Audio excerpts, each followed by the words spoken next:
Je pense que le pape François, quand il a mis en place ce dimanche, il avait vraiment à cœur de nous réveiller en tant que chrétiens et plus particulièrement en tant que catholiques sur pourquoi et quelle est la chance qu'on a d'avoir la Bible, la parole du Christ et de Dieu plus précisément dans ce livre, et nous inviter à la lire et à ancrer notre vie au quotidien dans la Bible.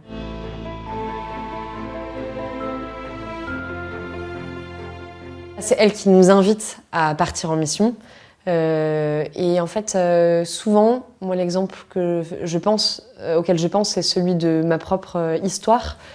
J'ai commencé à devenir missionnaire parce qu'en fait, j'ai commencé à lire la Bible. C'était un moment pendant le carême où je me suis dit, il faut que je m'ancre davantage dans le Seigneur au quotidien. Et en fait, j'avais du mal à me donner des piqûres de rappel. Donc, je me suis dit, tous les matins, je vais lire le texte du jour.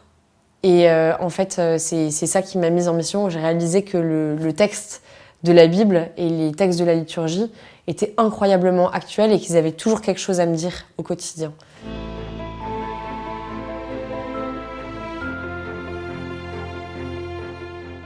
Ce qu'on voit dans le parcours Alpha, c'est que la parole de Dieu, elle est extrêmement puissante dans la Bible. Et on le voit notamment avec les parcours Alpha Prison, qui sont le parcours Alpha transposé et mis en œuvre dans des prisons. Donc sur le format, il est adapté pour des prisonniers. Et on voit que quand ils lisent la Bible, le texte leur parle incroyablement. Et c'est souvent à la lecture de la Bible qu'ils se convertissent. Et en fait, c'est là où on réalise que quand on est catholique, au quotidien, catho d'élevage, on oublie le message incroyablement bouleversant et d'actualité qu'il y a dans la Bible.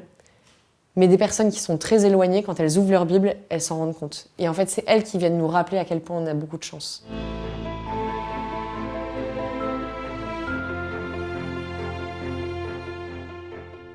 Pour moi, le premier conseil que je peux donner sur la mission et la parole de Dieu, c'est ancrons-nous au quotidien dans la parole de Dieu en prenant le temps de prier et de prier sur la parole de Dieu pour qu'elle nous parle et ensuite on puisse rayonner de cette parole à travers le monde.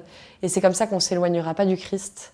Et c'est comme ça aussi qu'on ne banalisera pas cette parole qui est d'une incroyable actualité.